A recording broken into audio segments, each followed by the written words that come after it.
tonight. If there is an intent to injure an animal, you could be charged under Provincial Act as well, and that could face a fine as well as jail time. There's concerns about cat trapping in the border city after some pet owners say their animals were purposely trapped. And helping the cause, the local Realtors Association made their annual donation to the Salvation Army. This is Newcap News with Nicole Stilger. Well, pets are part of the family for many, and when they go missing, it can be a tough time for owners. But some people are saying their pets are being intentionally trapped and dropped off miles away to die. Brian Lentz reports. This is Charlie. After he went missing on a chilly November morning, Charlie was found more than 2 weeks later outside the city. Jessica Cosma believes he was taken outside Lloydminster on purpose. It was about 2.5 kilometers out of town on the south end of town. So he's not just going to wander all the way through town, through fields, and wind up at a farm all on his own without any sort of intervention. Though it is legal to trap a cat on your property, city bylaw or the SPCA should then be contacted. If a cat does wander onto a person's property, they can, by all means, in a humane way, capture the animal. But then that makes them responsible for the animal's care. We encourage people to give us a call. What we do is we identify that with them. We kind of get some information on the cat, what the situation is, and make some recommendations from there. If someone is intentionally harming pets, they could be fined $2,500 by the city. If there is an intent to injure an animal, you could be charged under Provincial Act as well, and that could face a fine as well as jail time. As for Jessie, she's glad to have her family back together.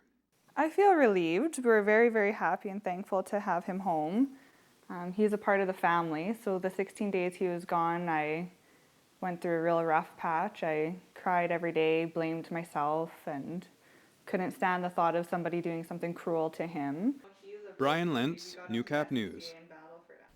Over 100 turkeys have been donated to the Lloydminster Salvation Army to help feed families in need this Christmas.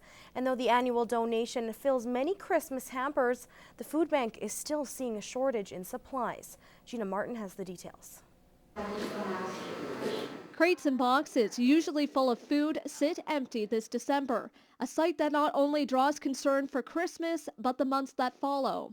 Our donations are definitely low this year, and we totally understand why, but it's a little bit stressful that we should be at the halfway, or at least at the halfway point for filling up for the next 6 months, and we're not anywhere close to that.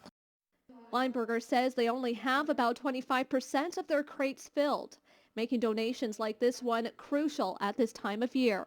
For quite a number of years now, the Realtors Association of Lloydminster and District donates about a $1,500 donation in turkeys to the Lloydminster Food Bank. We also donate to the Vermilion and Wainwright food banks as well. This equates to about 150 to 160 turkeys, which should fill about half of the Christmas hampers on the Salvation Army's list. But there is still a shortage of fruits and vegetables, canned meats, and other necessities needed for the hampers. Both Weinberger and Dewing still putting out hope. It's always important to give back to the community, and the Realtors Association actually does things all this week. We dropped off 2 full carloads of presents to the Gift of Christmas yesterday at Newcap. We do the turkey drive right now, and then tomorrow we help the Salvation Army again, bell ringing at their kettle campaigns. And for Dewing, helping give back to the community is what the Christmas spirit is all about. When you watch the kids get their presents at Christmas time, and certainly a family that may not have been able to provide a turkey dinner, you know, it really warms your heart to know that you've actually contributed to that. Contributions like this one can still be made in cash, in food, or just in kindness by lending a hand. To learn more, visit their Facebook page.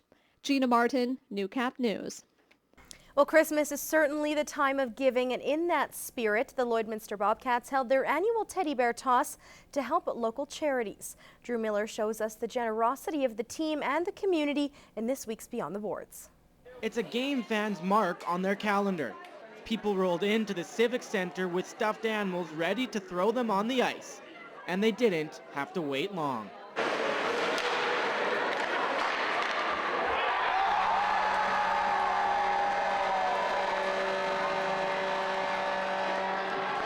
19 seconds in, Wilson Northeast scored the goal that made it rain in the Civic Center.